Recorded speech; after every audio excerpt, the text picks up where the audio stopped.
are you? What is a person? Like most people, you've probably filled out all kinds of forms, answering questions about who you are. Institutions like hospitals or schools, and just about everybody's always asking who you are, okay? And they always, give you these forms, and you have this form that says, what is your age?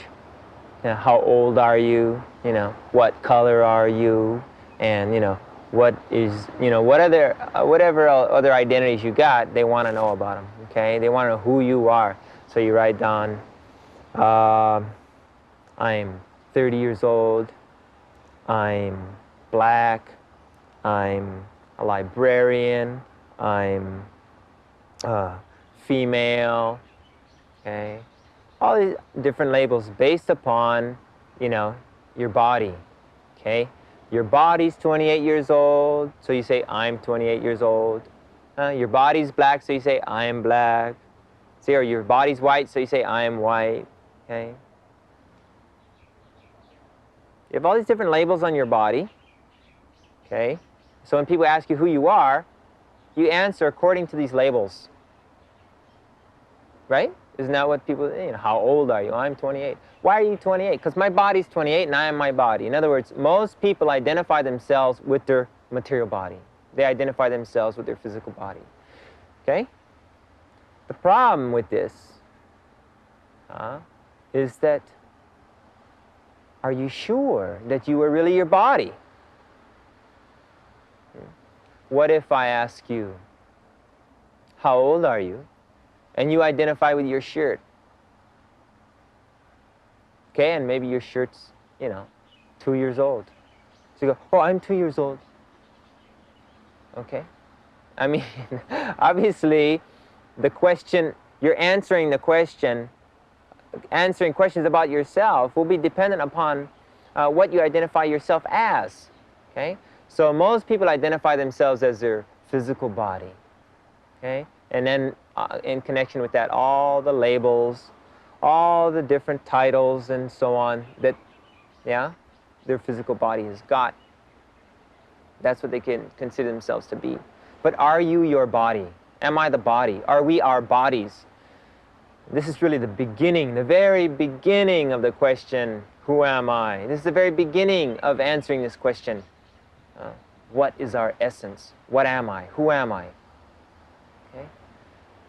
Now let me ask you 3 questions. First, do you know that you exist now? Today, do you know that you exist? Okay? Yes, do you know you exist? Good. If you didn't know you exist, you'd be in big trouble. Now, do you know that you existed 7 years ago? Yes. Huh? All right. Now, let me ask then a third question, that is, are you your body? Yes. Okay. Most people identify themselves as their body. So you identify yourself as your body, you know that you exist today, and you know that you existed 7 years ago. Okay? Now, the problem with this, the problem here is that the body that you have today is not the body you had 7 years ago. The body which you had 7 years ago no longer exists. Okay? But you still exist. If you think, I am this flesh and blood, I am this body, I am this matter, okay? And you thought the same thing about yourself 7 years ago. In other words, you thought you were your body 7 years ago. Just like you think you are your body now, you thought you were your body 7 years ago. But the body is gone. The body you had is gone. The body you have today is not the same body. Okay? The body is made up of countless numbers of material particles, okay? Molecules, which are made of atoms. Okay? So every cell in your body is made of all these different particles of matter. Okay? Now, the cells which make up your body most of the cells which make up your body are always changing also. Okay, they're always changing. They don't last very long, except brain cells, nerve cells. Okay, they last a lifetime of an organism. But the molecules which make up your body, the molecules which make up all the cells, the molecules which make up the brain cells and nerve cells, the bone cells, okay, the particles of matter which constitutes the body, that stuff of which your body is composed of, okay, changes constantly. It's constantly being replaced with new matter from the environment. Okay? Here, why don't you read this quote here? There.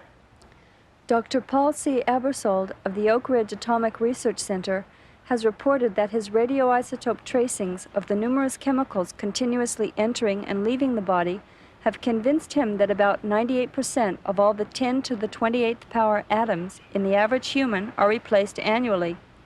Bones are quite dynamic, he declared, their crystals continually dissolving and reforming. The stomach's lining replaces itself every 5 days. Skin wear and tear is completely retreaded in about a month, and you get a new liver every 6 weeks. As for how long it takes to replace every last neuron, the toughest sinew of collagen, and the most stubborn atom of iron in the hemoglobin, all of which are notoriously reluctant to yield their places to substitutes, it may well take years. But there ought to be some limit to this stalling of the final few holdouts, and my late friend, Donald Hatch Andrews, professor of chemistry at Johns Hopkins University, who seems to have given the matter long consideration, put it at about 5 years, after which one can presumably consider one's physical body completely new down to the very last atom. It's classic. So, you know, it's for people who identify themselves with their bodies, this is really, you know, really rough. See? Most people think of themselves as their body, and they think of their body as something which isn't changing because the change is so hard to detect. You know, it's so hard to see. It's not that obvious. You know? But here it's describing that the bones that you had, it's not the same arm. Somebody once said to me, and they said, well, what about scars? I said, I had a scar. I remember I had a scar when I was a little kid, and the scar is still there. It's still the same. Well, you could say the same thing about your nose. You can say, my nose is still the same. It's not. Scar tissue is also living. It's not the same molecules which make up that scar. Even that's the particles of matter which make up everything in your body, every single particle of matter. Unless, of course, you were shot or something, there's a bullet somewhere in there. Okay? But still, that doesn't really solve any problems, because unless you try to identify yourself as the constant bullet, you know, that I'm the bullet that's in my body or something, okay? Who are you? If your body's always changing, who are you? Some people say, well, I'm the brain. The brain, and some people say, well, all the cells in the body change, but the brain cells don't. Therefore, we're the brain. Or they try to identify themselves as some part of the brain, like maybe, you know, some little particle in the brain, some center of the brain, somewhere in the brain, some part of the brain. Okay? But in fact, although the cells are not reproducing, there's no replication, there's no change of cells. Okay? In fact, all the matter which makes up the cell, every single molecule has changed. In fact, the change in brain matter is more rapid than anywhere else in the body. The brain that you have today, that hunk of meat, flesh, blood, that matter that you have in your skull that you're holding there, you know, if you were to take it out and hold it there, changes every 3 days. You wouldn't be able to find one molecule, one particle of matter that was present in your skull, okay, a week ago. You wouldn't be able to find it in there today.